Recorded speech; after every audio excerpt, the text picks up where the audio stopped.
quelle orientation avoir pour l'année 2025? En 2025, le Seigneur va permettre à Satan de continuer dans ce qu'il est en train de faire et il va demander à ses enfants de se positionner pour ou contre lui.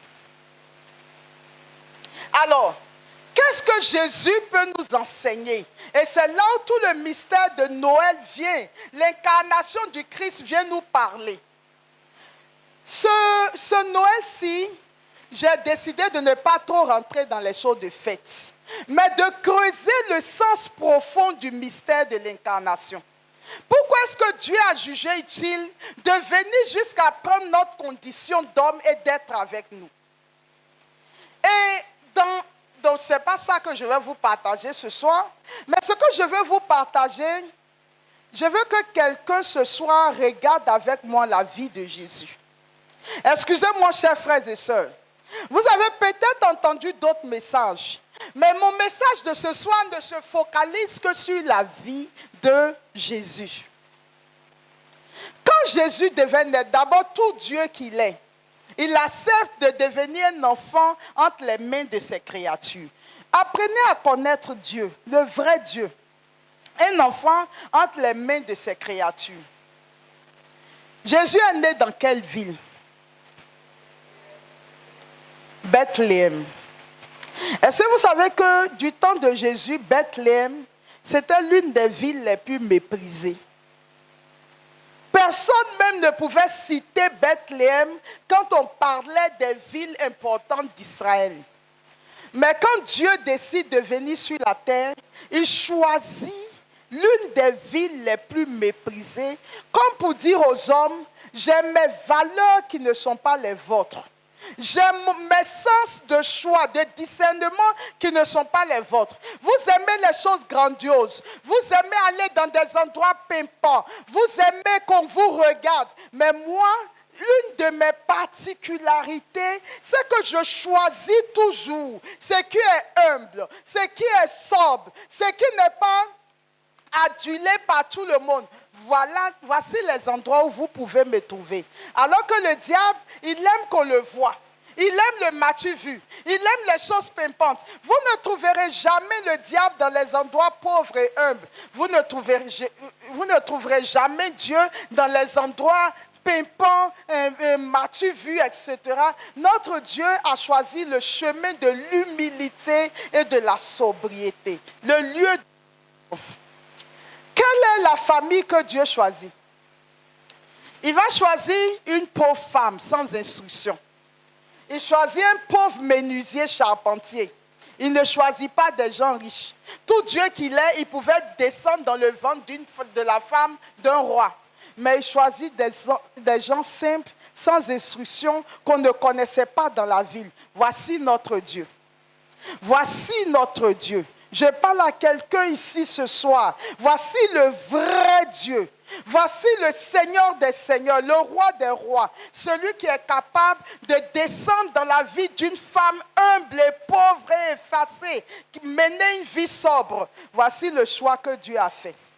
Quand Dieu naît sur la terre, à qui en premier on annonce la naissance de Jésus? Des bergers. Et les bergers du temps de Jésus, ce sont les gens, quand tu les vois, tu te retournes et tu éclates de rire. Parce qu'ils n'ont pas de valeur.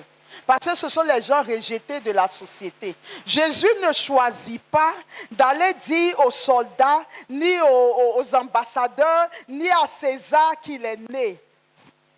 Il choisit des bergers. Mais quel message Jésus tente de nous faire comprendre? Ce que Jésus veut nous dire. Il dit, le diable est descendu vers vous pour chercher à vous perdre. Et les moyens par lesquels il va vous perdre, c'est l'argent, le désir de paraître. Il faut que les gens sachent que j'ai ça.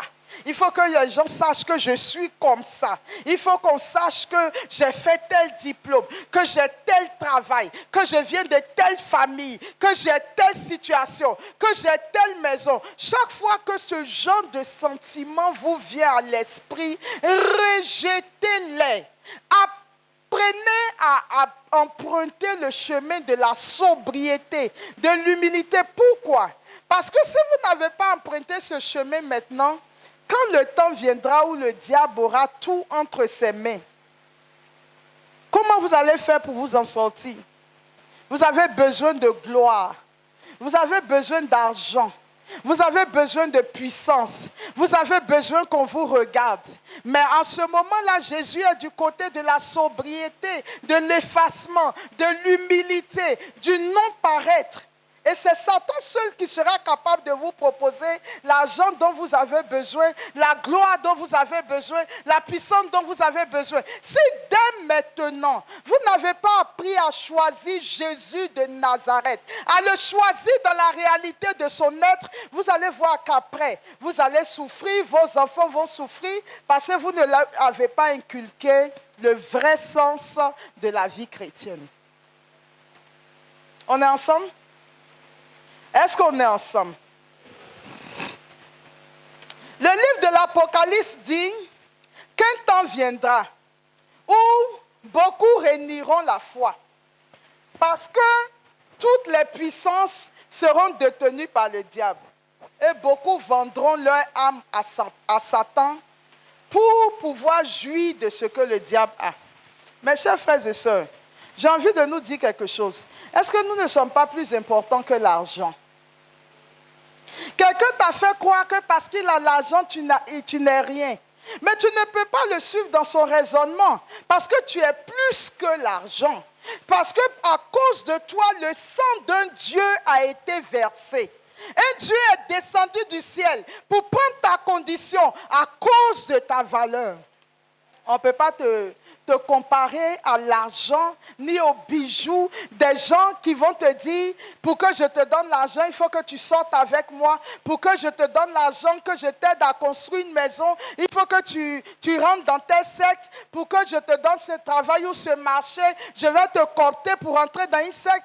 Et si nous n'avons pas appris à aimer Jésus de Nazareth dans la vérité de son être, un Dieu qui descend vers nous, mais qui choisit le chemin de la pauvreté, de l'humilité, de la simplicité, de l'effacement, de la sobriété. Si nous ne le choisissons pas, chers frères et sœurs, facilement le diable pourra nous avoir en 2025. Ils vont durcir les positions. Tu veux avancer sur le plan professionnel, on te copte pour être dans les loges. Si tu ne veux pas, tu n'avanceras pas. La bonne nouvelle que j'ai à vous annoncer ce soir, c'est que ceux qui choisissent Jésus pour ce qu'il est, tel qu'il est, et qui ne courent pas après les richesses, les gloires, le m'as-tu vu, je peux vous dire que Jésus, celui qui donne sa vie à Jésus de Nazareth, Jésus le comble au-delà de ce qu'il peut attendre de lui. Il n'a jamais laissé mourir de faim quelqu'un qui lui fait confiance. Il n'a jamais abandonné quelqu'un qui lui livre sa vie. Je l'ai expérimenté. Dieu n'abandonne jamais ses fidèles. Tu n'as pas besoin du regard des hommes. Tu n'as pas besoin du jugement des hommes. Tu n'as pas besoin de l'appréciation des hommes. Tu as besoin de savoir qu'est-ce que Dieu pense de toi. Et à quel niveau de ta vie spirituelle tu es. Et si ta vie est réellement donnée au Seigneur, je peux te dire quelque chose. Tes enfants auront une bonne éducation. Le diable n'aura pas accès à leur vie. Le diable ne pourra pas les détourner du droit chemin. Si ta vie est toute donnée au Seigneur, le Seigneur s'occupera de toi et des tiens parce qu'il est dans ta vie. J'ai parlé à quelqu'un?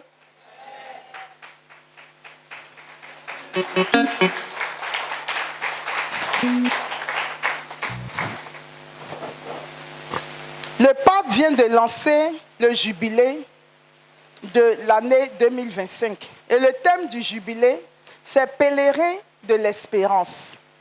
Mais vous savez ce que c'est que la vertu d'espérance? En général, on pense à ce qu'on souhaite. C'est pas ça. C'est pas ça la vertu d'espérance, parce que c'est une vertu théologale. Et les vertus théologales, les trois vertus théologales touchent directement la personne de Dieu. La vertu d'espérance, c'est vivre sur la terre, sans être attaché aux choses de la terre. Être totalement détaché des choses de ce monde. Comme dit Saint Jean, n'aimez pas le monde. Être détaché des choses de ce monde et puis vivre en étant conscient de la réalité du ciel. Voici la vertu de l'espérance. Vivre en disant, je suis un étranger sur la terre. Je passe, ma vie passe. Un jour viendra où j'aurai à rendre compte à Dieu de tout ce que j'aurai fait sur la terre. Aujourd'hui, peut-être que les hommes t'apprécient, les hommes te glorifient, les hommes te lèvent, mais peut-être que devant le Seigneur, tu es mort. Tu es spirituellement mort. Et la vertu d'espérance vient nous dire, nous sommes de passage, nous sommes des étrangers.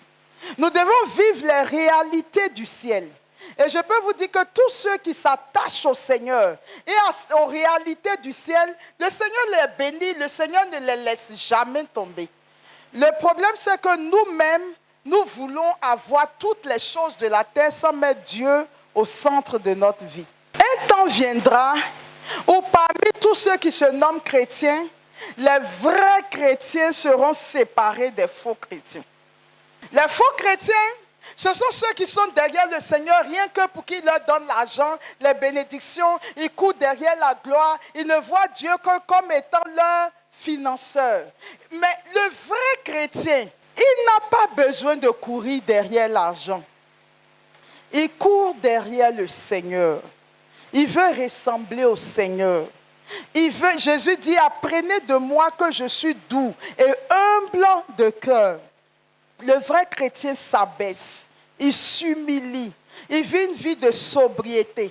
Et ce que je trouve paradoxal d'ailleurs, quand tu vis ce genre de vie, c'est là même que chaque fois on te nomme et on t'élève dans la société. Parce que la Bible dit, celui qui s'abaisse sera élevé. Le faux chrétien, il se bat pour avoir des promotions, des gloires. Le vrai chrétien, il n'a pas besoin de gloires humaines. Il cherche le Seigneur. Et pendant qu'il cherche le Seigneur, la bénédiction de Dieu le poursuit. Tout à l'heure, je vous ai dit devant Jésus Eucharistie, à minuit, que pendant 30 minutes, vous avez le droit de présenter toutes vos requêtes au Seigneur. Si le Seigneur devait venir avec son cahier pour voir ce que chacun a dit, la liste serait tellement longue qu'il va dire allez dormir, demain on va continuer. J'ai demandé une chose au Seigneur, que mon cœur soit foncièrement attaché au tien. Voilà la seule chose que je lui ai demandé. Mais parce que je sais que si Dieu accomplit ce miracle dans ma vie et que mon cœur est profondément uni à lui, tout le reste viendra après. Accepter de donner sa vie à Dieu, de devenir des chrétiens authentiques, des chrétiens qui aiment Dieu pour lui-même et des chrétiens qui chaque jour s'efforcent de mieux connaître le Seigneur, de mieux l'aimer et de mieux lui ressembler. 2025, c'est l'année où vous allez apprendre que le diable continue ce qu'il fait sur la terre.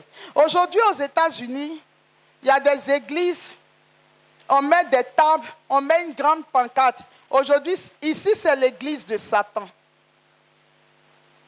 Les gens font des rangs. Ils se bousculent pour s'inscrire, pour entrer dans l'église de Satan. Les gens de Walt Disney, ce n'est même pas moi qui le dis, ce sont eux-mêmes. Ils disent qu'ils ont infesté toutes les bandes dessinées des enfants. Ils ont mis les affaires d'homosexualité, de sorcellerie. Ils disent, mais nous on rit. Parce que les parents font comme si c'est ailleurs. Mais on est déjà dans leur maison. Et on a déjà infesté les pensées de leurs enfants. Il y a un jeune qui a dit tout à l'heure, chez nous aujourd'hui, pour nous les jeunes, mais la drogue, la sexualité, l'homosexualité, tout ça, ce sont devenus des choses courantes. Mais c'était l'objectif qui visait. Que ça ne choque plus nos enfants, pour qu'ils puissent les faire facilement. Mais je voudrais vous dire, et c'est par ces choses que je vais finir. Avant, j'avais pensé que les enfants n'allaient pas en enfer. Dans la vision que Dieu m'a montrée, j'ai vu un garçon de 9 ans et un jeune de 16 ans aller en enfer. J'ai dit quoi? Un enfant peut aller en enfer. Mes chers parents, quelle responsabilité nous avons pour nous-mêmes déjà notre salut et pour le salut de nos enfants. Est-ce que ça ne vaut pas le coup de nous arrêter un peu pour chercher vraiment le Seigneur, pour déposer notre descendance entre ses mains, notre vie entre ses mains? Il y a un saint qui a écrit. Il dit qu'il a un de ses collaborateurs qui est décédé, il a eu très mal.